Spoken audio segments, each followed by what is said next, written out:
embargo, te vamos a decir, ¿verdad?, que durante 6 meses te tienes que discipular, y en los campamentos de jóvenes no te vamos a permitir ir, mucho menos que seas maestro de la escuela dominical, porque son personas que tienen necesidad de una restauración y no se logra de la noche a la mañana. Decía, por ejemplo, David Wilkerson, uno de los más grandes hombres de Dios del siglo pasado. Él fundó lo que se llama Reto a la Juventud, que lo formó con Nicky Cruz, cuando Nicky Cruz, jefe de las pandillas Mau Mau en Nueva York, fue este pastor David Wilkerson. Nicky Cruz se convirtió siendo el jefe de la pandilla más feroz de Nueva York y de los barrios más de Nueva York, y de ahí sacó un libro que se llama La Cruz y el Puñal. Y David Wilkerson considera el siguiente: de los 30 años para adelante, un homosexual tiene el doble de esfuerzo para rehabilitarse. Antes de los 30 hay una grandísima probabilidad de una rehabilitación más rápida. A los 40 es 3 veces más difícil, y de los 50 para adelante es 5 veces más difícil rehabilitar a una persona que ha hecho un hábito, no de una enfermedad, sino de un pecado. Dice Levítico 20, versículo 13: si alguno se ayuntare con varón como con mujer, es abominación. Ambos han de ser muertos, sobre ellos será su sangre. Recordemos algo: el contexto de los mandamientos de Dios, dados en muchas partes en el Antiguo Testamento, tenemos que recordar el grupo de personas a quien Dios se dirigió. Aquí tenemos un grupo de personas que está sacando Dios y lo está llevando por un desierto, y lo que tienen que cuidar este grupo de personas es cuidarse, purificarse lo más que puedan antes de entrar a la tierra prometida. No lo está diciendo a una grande nación. Entonces, si hay un homosexual en este grupo de personas, es tan peligroso que este muchacho va a contaminar a 1 o 2 muchachos. Esto es inevitable, porque tarde o temprano se va a acostar con uno o con otro, ¿verdad? Y le va a brincar en la noche o a la semana, y sin que nos demos cuenta, ya en la congregación hay 3 o 4 homosexuales. Hay un ejemplo muy grande que acaba de suceder, y lo puedo mencionar porque es del conocimiento público, con el grupo de Hillsong, que fue un grupo precioso, una música lindísima de Jesucristo, pero de repente, allá en Australia, comenzaron a permitir que dentro de la banda de los músicos se subieran homosexuales, y que homosexuales dirigieran también la alabanza. Entonces, a los 6 meses se descubre que 2 de ellos ya se habían casado, y era una organización que está representando a Jesucristo. ¿Qué pasó con los líderes? Pues al ratito cayó uno, cayó otro, etcétera, etcétera, y se hizo un desbarajuste por todos lados. Claro que todavía sigue, ¿verdad?, esta organización. En muy pocas, casi han renunciado todos los pastores de la mayor parte de las naciones. Hay algunos que son honrados. Brian Houston, que fue el fundador, es un hombre de Dios, con su esposa, ya lo exoneraron, ¿verdad? Me equivoqué, pero desgraciadamente no previmos que cometimos un grandísimo error. Mientras se curan, tenemos que excluirlos, porque contaminan. Una mujer lesbiana también, ¿verdad? Una mujer que es lesbiana, ven para acá las jovencitas, y sin que se den cuenta comienzan a tender una red, y al ratito caen también en el lesbianismo, porque contagia, es radiactividad. Entendamos que es por eso que la Biblia le llama pecado. Y cuando es pecado, no hay ninguna medicina más que la sangre de Jesucristo. Ningún sistema, ningún psiquiátrico, ninguna clínica, nadie puede sanar el pecado. Sino, ¿para qué Cristo muere en una cruz? Fue el desperdicio más grande que hizo Dios al permitir que su Hijo pagara. ¿Por qué? Por nuestros pecados. Porque no hay otra medicina más que la muerte de Cristo en esa cruz. Sin embargo, cuando le llamamos pecado a la homosexualidad o al alcoholismo, les podemos señalar la cruz, a Jesucristo. Por lo tanto, es muy importante dar a los problemas matrimoniales la etiqueta que la Biblia les da. Las otras etiquetas mienten respecto a los problemas y de manera inevitable nos van a llenar o a llevar a soluciones falsas. Los que reemplazan la palabra pecado por etiquetas modernas, es posible que piensen que es bondadoso hacerlo. Ay, pues para que no se sienta tan mal, pero hacerlo es completamente lo opuesto. Veamos lo que el apóstol Pablo en 1 de Timoteo capítulo 6 le recomienda a su discípulo más cercano llamado Timoteo. Primera carta de Pablo a Timoteo capítulo 6 versículo 3.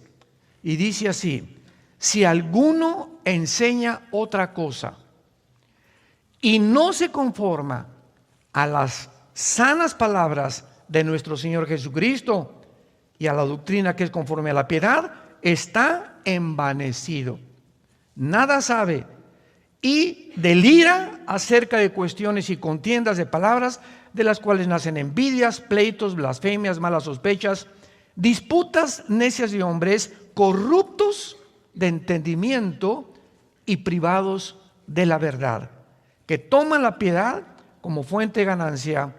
Apártate de los tales. Si alguno quiere enseñar otra cosa o no se conforma a las palabras y a lo que Dios le llama pecado, es una persona o envanecida o corrompida que se ha puesto en un rango más alto que Dios.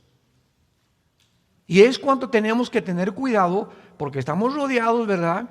Desde que entró la psicología clínica, ¿verdad? No, pues esa persona, y ahí me daba pena ir a muchas naciones y los pastores llevaban a las ovejas al psicólogo o al psiquiatra en lugar de enfrentar el problema como la Biblia lo enfrenta.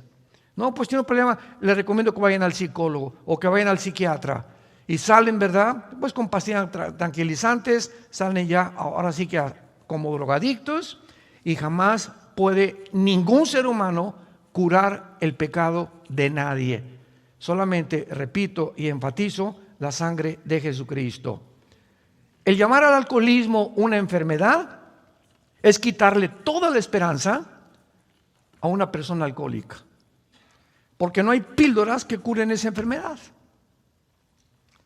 Pero si se le llama pecado, tal como la Biblia lo dice, entonces hay una verdadera esperanza para este tipo de personas, porque Cristo vino a eso.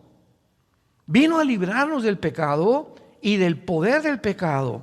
Veamos, por ejemplo, en la primera carta a los Corintios, capítulo 6, lo que Pablo le escribe a esta iglesia que ayer vimos, que era una iglesia degradada moralmente, una iglesia que había de todos los pecados posibles, herencia de los griegos, etcétera, etcétera, porque los griegos adoraban el cuerpo, los griegos fomentaron el homosexualismo como ninguna otra civilización en la historia, y que los romanos la heredaron. Casi todos los césares romanos eran homosexuales, eran pansexuales, bueno, eran lo peor, ¿verdad?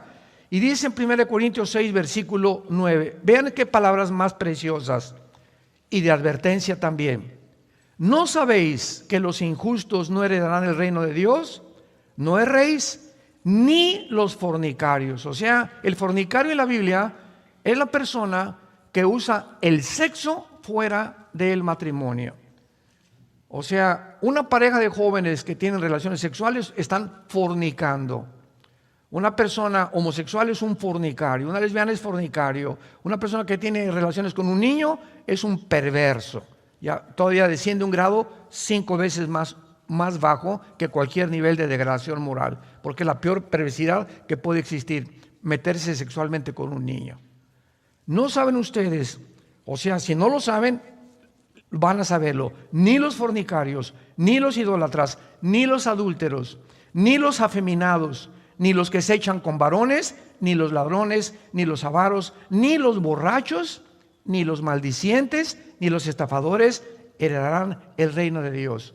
Escuchen el versículo 11. Y esto eran algunos. Las iglesias son puros ex. Aquí somos puros ex. Aquí nadie era San Pablo, ni San Gelatao, ni Santa Rita de Casia. Todos nosotros en las iglesias somos personas que venimos lastimadas, heridas de un pasado que todos tenemos que cargar con Él hasta que llegamos a la cruz. ¿Qué es la iglesia? Es el hospital donde todas estas cosas, tu borrachera, tu fornicación, tu altura, comienza el Espíritu Santo en la medida que tú le permites a sanarte. Eso es lo que es la iglesia. Entonces no solamente venir aquí, pararte y oír y de lunes a viernes portarte igual. Tú tienes que tomar ya el hábito de leer diario la Biblia, tener tus devocionales, consagrarte a Dios, adorar a Dios, y cada vez que pecas, venir a la cruz, Señor, la regué, volví a derramar la leche otra vez anoche, y le volví a gritar a mi esposa, y vi a esa mujer, ya tengo una mujer aquí en mi mente hace 3 días, Padre, te pido que la sangre de Cristo, renuncio a seguir pensando en esa mujer, renuncio a seguir pensando en ese hombre. Cuando Dios ve esta decisión deliberada, voluntaria en nosotros, nos ayuda. ¿Por qué? Porque estás siendo una persona honesta delante de Dios. El que esconde sus pecados no prosperará.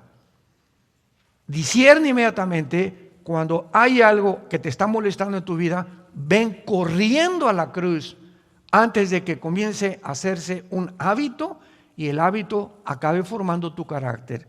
Y mientras más tardas en deshacerte de esa maldición, porque son maldiciones que van a impedir que prosperemos, más difícil será quitarlo de tu vida. Veamos en Romanos capítulo 6, versículo 12 en adelante, lo que dice también el apóstol Pablo acerca del pecado. No reine pues el pecado en vuestro cuerpo mortal, de modo que lo obedezcas en todos sus impulsos desordenados, que se tradujo concupiscencias. Notemos en primer lugar que el pecado es como un rey. Cualquier cosa que entre a tu vida sin que te des cuenta, ya no eres tú el que gobiernas. Y hay una fuerza maligna dentro de tu vida que te está dominando, como la pornografía, la gula, la borrachera, la homosexualidad. Son fuerzas internas que sin que nos demos cuenta nos comienzan a... ¿Quién es un rey? Es una persona que gobierna, que tiene súbditos, que tiene autoridad y que se le tiene que obedecer. Y así le llama el Espíritu Santo al pecado, como un rey. Y se nos manda, ¿qué cosa? Que no lo obedezcamos. Te levantas a las 9 de la noche, quiero pizza. No, qué pizza ni qué nada. Me voy a dormir. Y te va a costar. Y te vas a dormir. Y al otro día, quiero pizza a las 11 de la noche. No le doy. Y comienzas a tu cuerpo a sujetarlo. Y no es mi cuerpo el que me da las órdenes. Ahora va a ser mi mente con el poder del Espíritu Santo.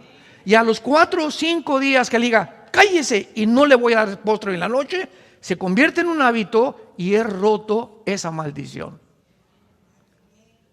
Voy caminando por la calle, estoy acostumbrado a ver a las mujeres por aquí, no la veo.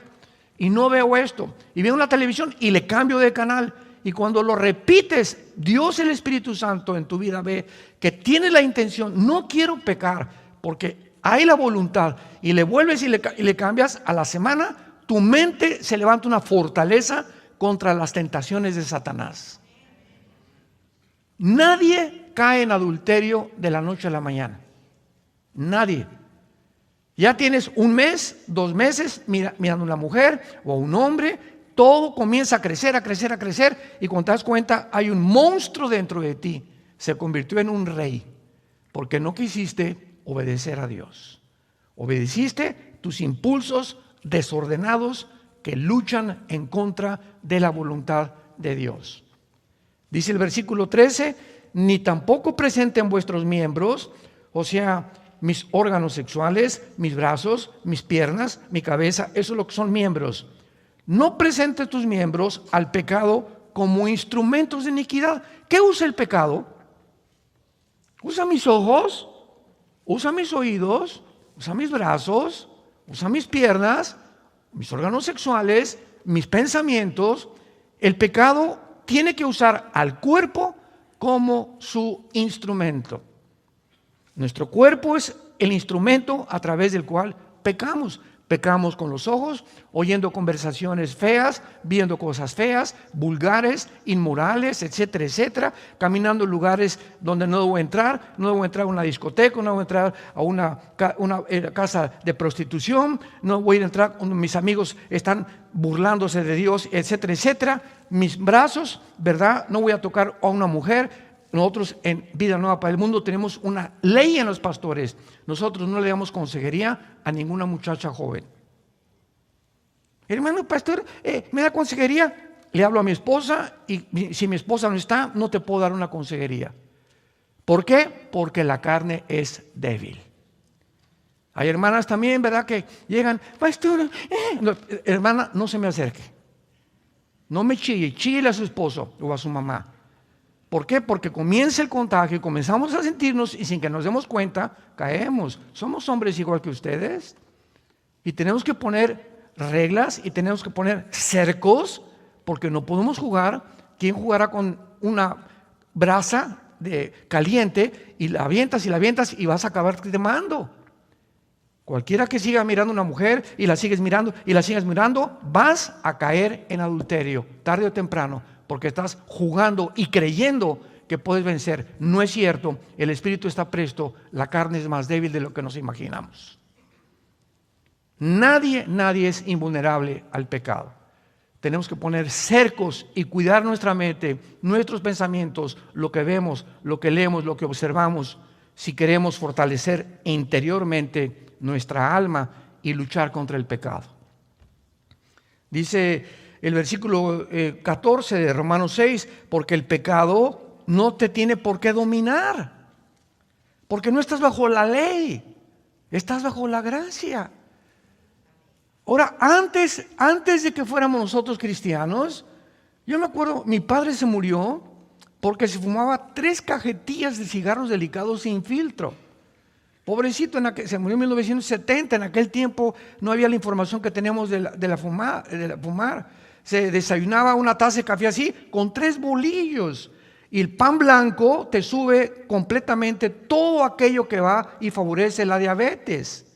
Entonces el pan blanco, elimínalo completamente de tu dieta. Trate de buscar pan integral, no tomar refrescos, nada de lat, etcétera, etcétera. Mi padre se muere a los 52 años con 4 ataques al corazón de arteriosclerosis. Me impactó tanto la muerte de mi padre porque era un hombre casi 1,90 de estatura, muy fuerte, etcétera, etcétera. Y engordó y cuando se dio cuenta estaba bien gordo. Y le encantaban las quesadillas y las grasas y no había tanta información. Y lo tronó, ¿verdad? Se le llenó la sangre de colesterol. Y se muere de arteriosclerosis. Y ahora tenemos muchísima información porque Dios quiere que la generación que lleguemos al final, lleguemos saludables, lleguemos con energía.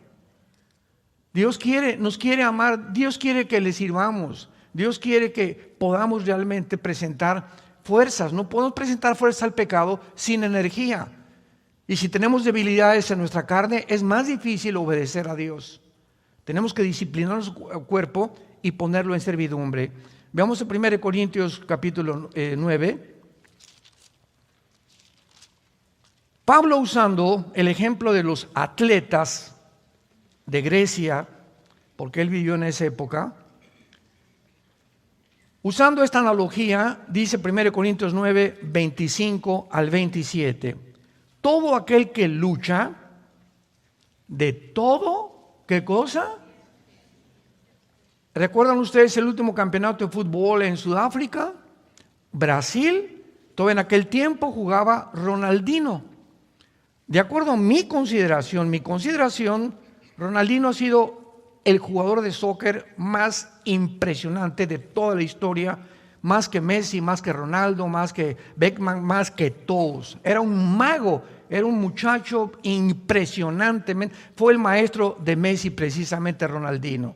Y Messi lo sigue queriendo muchísimo todavía a Ronaldinho. Bueno, en el campeonato de Sudáfrica, el entrenador de Brasil fue un entrenador, como deben ser los entrenadores, enérgicos. Y les tienen prohibido, por lo menos una semana antes, no tomar, no irse a una fiesta, acostarse a las 9, 10 de la noche, etcétera, etcétera. Ronaldinho, pues, como todos los grandes astros de cualquier cosa, se le subió a la cabeza. Y se fue a una casa de un prostíbulo, Ronaldinho, a acostarse con 2 o 3 mujeres. Regresó como a las 5 de la mañana, quiero entrenar, y le dijo al entrenador, no juegas en el campeonato. ¿Qué no sabe qué hizo Ronaldinho? Serás hijo del que tú me digas, no juegas en el campeonato. Y Ronaldinho desde ahí comenzó a bajar, se levantó un poco, vino a México a jugar, etcétera, etcétera, pero ya nunca en su vida volvió a ser el mismo. ¿Por qué? Todo atleta, todo el que lucha, se abstiene de todo. Tú no puedes ser boxeador y al otro día pelear contra no sé quién y cenar pizza o medio kilo de helado. Ni tampoco tener relaciones con tu esposa para que la energía la guardes en tu pelea de box.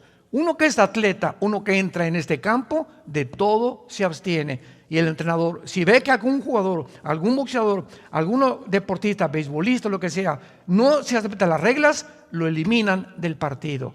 Porque tiene que haber disciplina en sus cuerpos.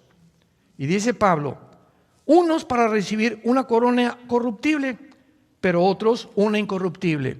Y todos los atletas que llegaban por aquí, ¿qué es lo que les dan de premio? Una coronita de hojas que le ponían aquí, en un estrado que se llamaba el bema, o el tribunal de los jueces, y ese era el premio. Todo lo que hicieron, los esfuerzos, los sacrificios, la dieta que tuvieron, para que les pusieran una cochina corona de hojas, que a la semana se les echaba a perder. Y nosotros no estamos buscando una corona de esas, sino una incorruptible. No tenemos idea de los premios que Dios tiene guardados cuando nosotros le obedecemos. Y miren lo que dice a continuación. Así que, dice Pablo, yo de esta manera corro, no como a la aventura. De esta manera peleo, no como quien golpea al aire, sino que golpeo mi cuerpo y lo pongo en servidumbre. Ahora vas a ser mi esclavo. Me engañaste, ¿verdad? Y que fumar, y que emborracharme, y que por acá, y que ver, pues ahora no. Mi mente la voy a fortalecer y mi cuerpo va a ser mi esclavo. Antes de ser cristiano era al revés. Mi cuerpo me daba órdenes y obedecía lo que mi cuerpo me pedía. Le dábamos gusto a los placeres del cuerpo, porque éramos esclavos del pecado. Ya no somos esclavos del pecado. Dios infunde un poder que se llama el Espíritu Santo entre nosotros, para que el Espíritu comencemos a desarrollarlo entre nosotros a través de la palabra y de la comunión con Él. Y mientras más estamos en el Señor, más fuerte y más fuerte nos quiere volver el Señor, hasta volvernos guerreros, gigantes, donde ya mi cuerpo es una fortaleza y ya es más difícil que caiga en la tentación que en cualquiera que sigue obedeciendo los deseos y los placeres de su cuerpo. Estamos en una guerra, cristianos. Esto no es un chiste. Y la batalla y lo que está de por medio es tu alma y la vida de tu familia y de tus hijos. Golpeo mi cuerpo y lo pongo en servidumbre. Y miren lo que dice Pablo. No sea que Pablo, el más grande misionero y cristiano después de Cristo en la historia de la cristiandad, dice Pablo, no sea que yo, habiendo sido grande predicador, heraldo, yo venga a ser eliminado. No significa que va a perder la salvación, porque la salvación no se pierde. Significa que Dios te puede decir, ya no te uso. Sigues siendo un cristiano, ya no tienes poder, ya no ganas las almas, ya no tienes una pasión por la verdad, todo lo haces ya mecánicamente, te has vuelto un religioso. ¿Por qué? Perdiste las ganas, ya no disfrutas la Biblia, no disfrutas ya nada en la vida, simplemente ¿por qué? Porque Dios no te usa. Dice Pablo en otra parte de la carta al Timoteo, en un fregadero, en la cocina de una señora, hay vasos sucios y hay vasos limpios. Viene alguien a mi casa, dice Pablo, y pues le voy a dar un vaso sucio y ponerle ahí cualquier cosa y dar, no, uso los vasos limpios. Los que están sucios están en el fregadero esperando ser lavados, y hasta que no sean lavados no se pueden usar. Y dice Pablo, así son las vidas de ustedes. Cuando Dios quiere usar a alguien, ¿a quién va a buscar? ¿A quién va a usar? Para hablar a tu mamá, para hablar a tu primo, para comenzar a un homosexual, para que, ay hermano, venga a orar al hospital por mi enfermito y mándele un recado que se sane. Y usted, hermana, que no puede ir usted y darle el testimonio y darle el plan de salvación. Es que no puedo. ¿Por qué no puede? Porque está sucia seguramente. Dios usa instrumentos limpios, porque Dios es un Dios santo, santo, santo. Santifíquense para que nos convirtamos en instrumentos útiles para Dios. Muy bien, vemos entonces claramente que cuando Alcohólicos Anónimos le dice a sus seguidores que tienen que recordarse cada día, durante el resto de su vida que son alcohólicos, no se les ofrece ninguna esperanza. Pablo, en el pasaje que leímos, les asegura a los homosexuales, a los borrachos, que esto algunos eran antes, pero que ya no lo son. Ya han sido lavados, santificados y justificados en el nombre de Jesús. Es posible, les dice Pablo, dejar de ser homosexual, dejar de ser borracho, dejar de ser borracho, parrandero y jugador, y pasar a ser una persona diferente. 2 Corintios 5:17, el que está en Cristo, nueva criatura es. Solo en Cristo hay la posibilidad de convertirnos completamente en nuevas personas. Ahora bien, en el origen del matrimonio ya hemos visto que el matrimonio es de origen divino. Ningún juez, ningún politólogo, ningún psiquiatra, ningún antropólogo, paleontólogo, arqueólogo, nadie puede atreverse dentro de la humanidad, en los aproximadamente 6,000 años de historia que tenemos, de poder decir qué es el matrimonio. El matrimonio es de origen divino, porque fue formado como la primera institución. El propósito del matrimonio es muchas veces para combatir la soledad. Lo vamos a ver aquí en unos momentos. Uno de los más grandes enemigos del ser humano, yo lo consideraría el más grande enemigo, es el ego. El egocentrismo. Veamos a los niños. ¡Tom!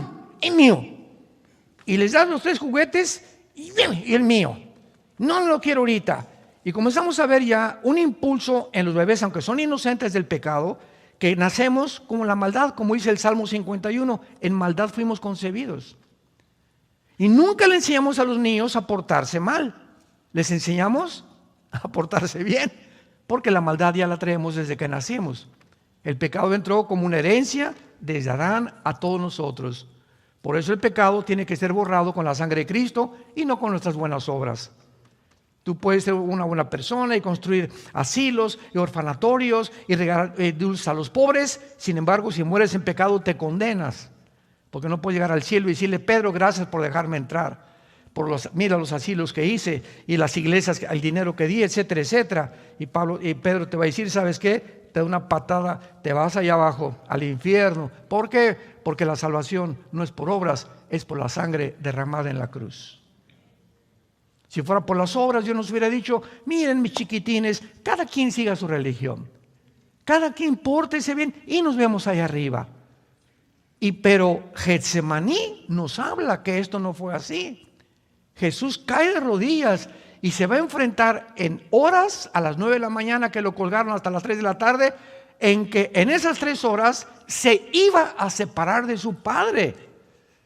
Y Jesús clama y grita: Padre, no hay manera de que pueda evitar atravesar lo que voy a atravesar, beber esta copa. 3 veces le dijo Cristo al Padre: no hay otra manera. No habrá manera que venga el arcángel Miguel y él pague por los pecados, o que algún papa los perdone, o que le recen a algún santo, o que siga una buena religión. Y el Padre cerró completamente y le contestó: sin derramamiento de sangre no hay perdón de pecados.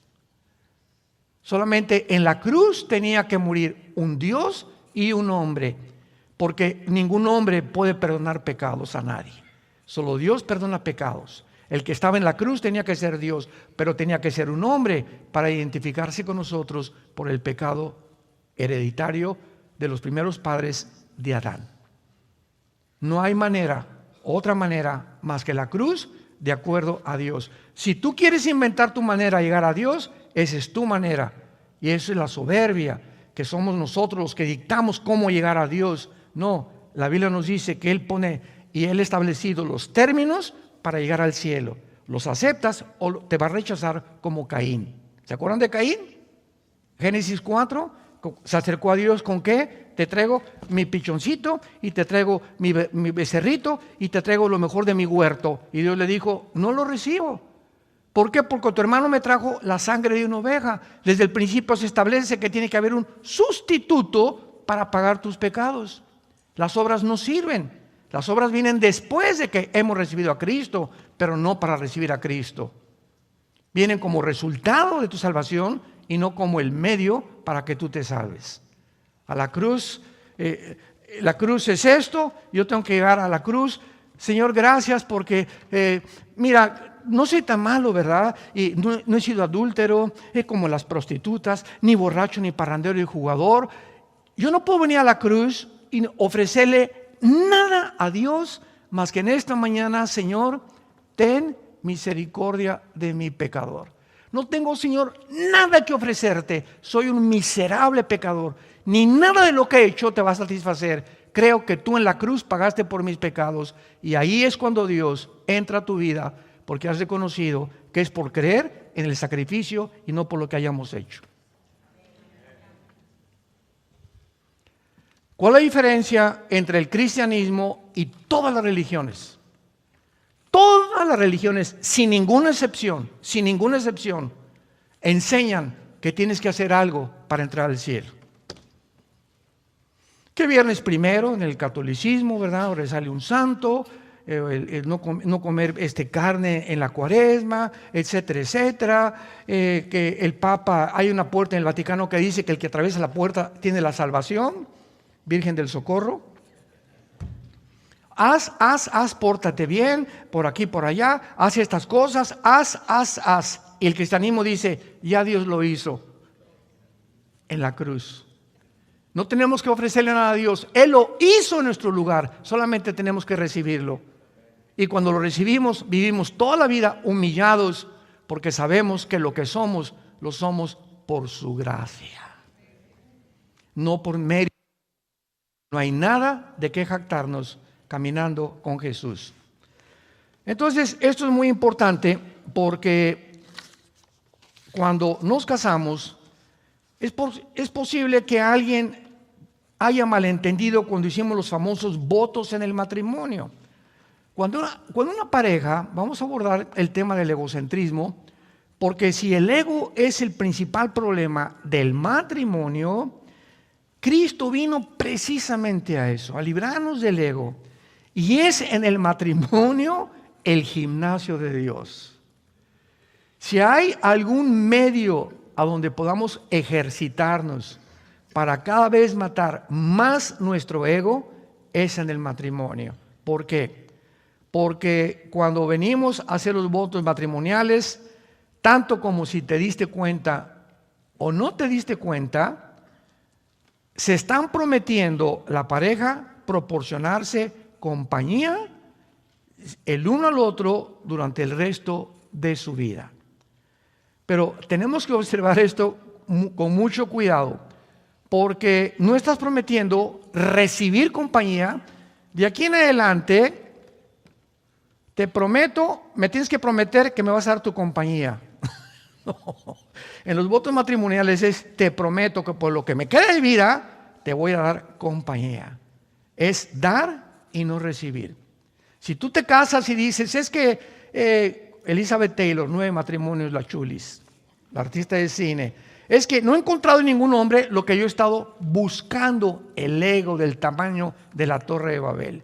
Es que mi esposa no me da lo que yo quiero. Espérame tantito, es que no has entendido el matrimonio. Si tú sigues buscando de tu pareja que te dé, pues vives completamente en el trono del ego. Pero si te olvidas y no importa si te da o no te da tu pareja, tú le correspondes y le sigues dando, como lo vimos ayer con las mujeres que están casadas con hombres que no son cristianos, en ese momento tu ego, sin que te des cuenta, tú te estás bendiciendo y estás siendo sanada. Estás siendo sanado. Y llega un momento en que ya es tan grande tu pasión, ¿verdad?, por la persona, y si él se comete adulterio, pues que se vaya el gavilán, si te deja, que te deja, pero tú sigues siendo feliz, porque en el matrimonio te libraste y comenzaste a sanar tu ego, y estás lista. Si quieres casarte con otro, con otra, estás perfectamente preparado para segundo o terceras nupcias, si es la voluntad de Dios, porque si no, el segundo matrimonio es peor, el tercer es peor, el cuarto vas a acabar en el psiquiátrico. El matrimonio no es un acto de amor en el cual una persona promete cubrir la necesidad del otro para toda la vida. Estoy prometiéndole a mi esposa que voy a cubrir sus necesidades sin condiciones ni estipulaciones. Esto quiere decir que cuando un marido le dice, se queja a su esposa diciéndole, no consigo lo que quiero en el matrimonio, sus palabras carecen de todo sentido común. Es mero egocentrismo. Se le tiene que contestar, usted, señora, usted, señor, no entró en el matrimonio a fin de conseguir algo para usted. El matrimonio y los votos que hizo fue para darle algo a su cónyuge. Es el secreto de la vida cristiana. De tal manera Dios amó que... Y eso que hizo Jesús en la cruz, darse en la peor crisis emocional, espiritual, de la tortura de los clavos y la corona de espinas, se abandonó a sí mismo, porque cuando sufrimos nos victimizamos y nadie se acuerda de mí y nadie me viene a saludar y estuve en el hospital y no me visitaron, etcétera, etcétera, y nos concentramos en nosotros mismos. Es la reacción psicológica de un ser humano normal. Por eso los más grandes psiquiatras en Brasil, hay uno, se me olvidó el nombre, que examinó la vida psicológica de Cristo. Él no pudo ser un ser humano como nosotros igual, porque en la cruz nunca pensó en él. Y Juan, ahí está tu madre, madre, ahí está tu hijo. En los últimos momentos estaba pensando en los demás. Y no, ya me estoy muriendo, me las pagarás. No somos así, así somos. Al contrario, cada uno hace votos de dar todo lo que puede. Ese es el matrimonio, es el secreto. Y ya si te responde el hombre o no te responde, es problema de Dios y de ellos. Pero si ve Dios que tú eres una persona que estás entregando, está construyendo un guerrerazo Dios, una guerreraza Dios. Porque mientras más te das a los demás o en tu matrimonio, más bendiciones te da Dios durante toda tu vida. Por lo tanto, ¿verdad? La única cuestión es preguntarse, ¿estoy cumpliendo mis votos? ¿Para qué me casé? ¿Para recibir? Y si no, muchas personas dicen, bueno, pues estoy dispuesto a dar con tal de que reciba algo a cambio. Hágame el favor, Jesús, María y el burrito que los acompaña. Pues yo daré lo que sea si recibo algo a cambio. Es una persona centrada en su ego. Veamos en Filipenses capítulo 2 el consejo que recibimos de la Biblia. Y está de por medio la vida de Jesús. Jesús no solamente muere en la cruz, sino que vive una vida completamente libre del ego, para enseñarnos que es nuestro más grande enemigo. Dice Filipenses 2, versículo 3: nada hagan por contienda o por vanagloria, antes bien con humildad estímense unos a otros, cada uno a los demás, como superiores a sí mismo, no mirando cada uno por lo suyo, sino también cada cual por los de los otros. Hay en ustedes este sentir que hubo en Cristo Jesús, el cual, siendo en forma de Dios, no estimó el igual ser a Dios como cosa que aferrarse. Ahí está Jesús, el creador de los planetas, los sistemas, las galaxias, las hormigas, los seres humanos, los arcángeles. Y el Padre le dice al Hijo: Hijo, baja a ese planeta insignificante, casi de los más chiquitos que hay en el sistema solar, y vas a hacer esto y esto y esto. Y vas a nacer en un pesebre. El Dios creador del universo con un papá que va a ser carpintero. Y vas a crecer entre pobres, menesterosos, y vas a hacer el bien, vas a sanar, etcétera, etcétera. No vas a tener nunca un cuarto ni un cojín donde acostarte. Vas a andar en el desierto, en los montes, con un grupo de hombres que te van a seguir y les vas a enseñar todos los secretos que hay en el cielo para que en la tierra puedan entender cuál es su propósito por lo cual yo los creé. Y finalmente vas a abrir tus brazos en una cruz y todos los que sanaste y todos los que los demonios que le sacaste te van a gritar: crucifícale. Los que te alabaron al entrar a Jerusalén: Hosana el que viene al rey David. En 5 días te van a crucificar. No confíes en los hombres, no confíes en la fama, no confíes en la popularidad, no confíes en los halagos que te hace la gente. No cedas ni se envanezca tu ego porque no sabes quién soy yo. En los estacionamientos que tenemos en nuestras iglesias llegan los hermanos y tenemos un grupo de personas, estaciónense por ahí. ¿Qué usted no sabe quién soy yo? No, pero yo sí sé quién soy, yo soy hijo de Dios. Y si usted quiere obedecer a Dios, no me importa si sea diputado, que sea otra cosa, porque ese es el ego. Siempre, ¿qué no sabes quién soy yo? ¿Qué no me tienen que tratar? Pónganme la alfombra. Todas esas personas son las más miserables de la vida. Hace algún tiempo di un ejemplo de la Madre Teresa. Todos ustedes saben la Madre Teresa de Calcuta, que tenía muchas cosas para curar a enfermos de lepra, etcétera, etcétera. Y llegó a Nueva York la Madre Teresa. Y le preguntaron los reporteros: oiga, Madre Teresa, pues aquí en Nueva York hay millonarios que le pueden dar a usted un lugar con aire acondicionado, un leprosario, no tiene por qué regresar allá a la India, etcétera, etcétera. Aquí tenemos un carro, le ponemos una limusina a sus órdenes, porque ella era una figura pública. Y entonces ella contestó: no, pero ¿por qué nos niega usted eso? Y contesta la Madre Teresa: porque he aprendido que mi felicidad está en vivir para los demás, no en recibir yo atenciones, ni tampoco vivir en un medio ambiente cómodo, con cama king size, etcétera, etcétera. Yo he sido llamada y he encontrado que mi felicidad radica en dar mi vida por estos leprosos. Me regreso a Calcuta. Y le dijo adiós al dinero, a la fama, a todas esas cosas. La Biblia dice: recibirá un gran premio cuando entre al cielo. Siendo católica. Hay católicos que se van a ir al cielo porque han vivido lejos del egocentrismo, que es el pecado más grande que podamos tener. Ahora, en penúltimo lugar, vemos nosotros que Jesucristo nos dice en la Biblia: de tal manera amó Dios al mundo que dio. Nos amó y se entregó. Amad a vuestros enemigos. Si tu enemigo tiene hambre, dale de comer, dale de beber. Todas estas acciones rompen el ego sin que nos demos cuenta. Oye, pero ¿cómo? Si me la haces, me la pagas. Esa es la reacción normal de una persona que todavía tiene su ego del tamaño de la Torre de Babel.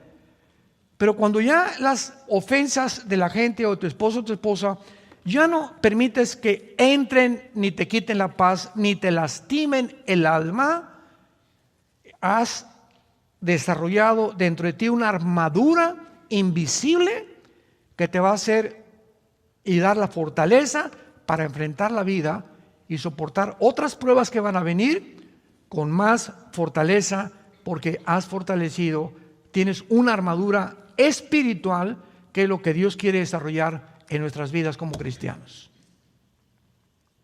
Es finalmente ese propósito lo que Dios quiere hacernos, prepararnos para la vida. Se vienen problemas con nuestros hijos. Y no acabamos con los hijos, seguimos con los nietos. Dicen que los nietos es el postre de los abuelos. Pero los problemas no van a acabar.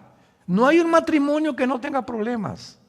No hay un matrimonio que no siga luchando. Aquí hay unos que tienen 50 años de casados. ¿Quiénes son los de 50 años de casados? Levanten la mano. Ahí están, 50 años de casados. Hay como 2 parejas. Un aplauso por el amor de Dios.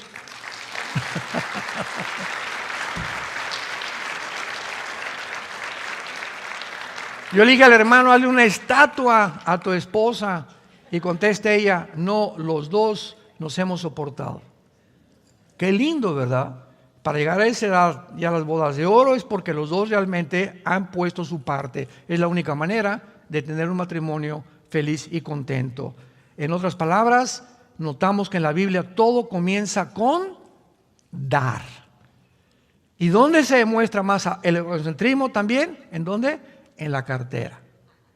Porque aquí, cuando sacas la cartera, ahí está completamente, donde está tu tesoro, está tu corazón. Y nos acostumbramos, antes de ser cristianos, a dar limosnas. 5 pesos ahí en la iglesia, 10 pesos, etcétera, etcétera. Lo que les decía ayer, se nos olvida la gente también. Y comenzamos a darnos cuenta que la generosidad es un síntoma de los más grandes que existen, en que estás libre del ego.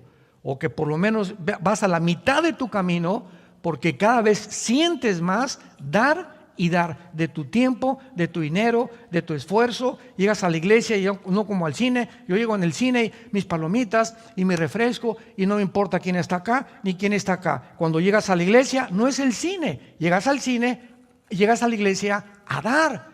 Vengo ahorita al seminario, oye, no te conocía, mucho gusto, doña Chole, ¿cómo está usted? La veo medio triste, ¿me permite orar por usted? No, que entramos a la iglesia, santo, santo, santo, no saludamos a nadie, no nos importa a nadie, no pusimos los brazos sobre nadie, no oramos sobre nadie. ¿Por qué? Porque nuestro ego nos sigue controlando. Qué tristeza ver iglesias así, donde cada quien, ¿verdad? Nomás lo mío con orejeras y no saluda a nadie. Oye, mucho gusto, yo no lo había visto cuando llegó usted a la iglesia. Mi nombre es fulano de tal, soy plomero, soy arquitecto, me da mucho gusto que venga. Mira qué bonita familia tiene, estamos para servirles, ¿eh? Y la gente cuando llega a una iglesia y ve que la gente lo recibe así, ¿a quién no le gusta que nos traten bien? ¿A quién no? Vean, este hotel es una característica de los buenos hoteles. Cuando llegas, oiga, señor Alducin, no, señor Alducin, le dije, ¿de dónde me conoces, compadre? ¿Qué, hemos estado en la cárcel juntos o qué?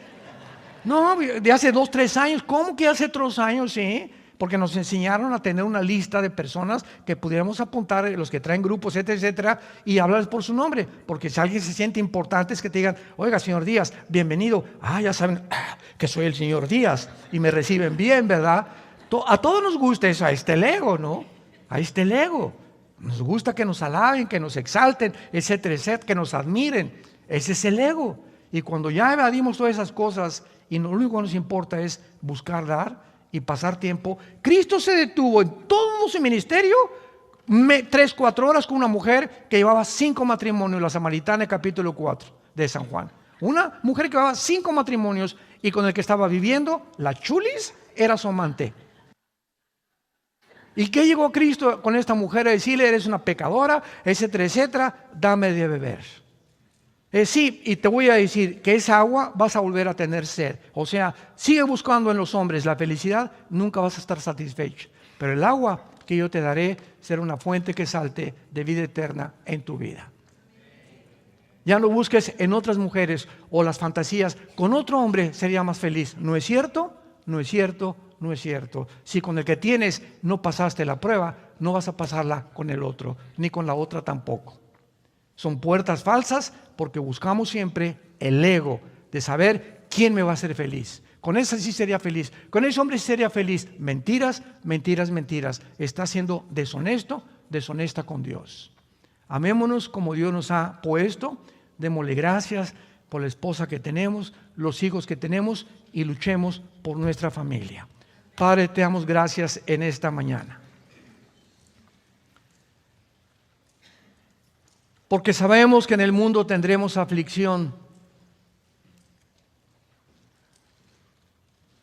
Pablo, quiero decirte, le dice a Timoteo que en los últimos tiempos habrá hombres amadores de sí mismos.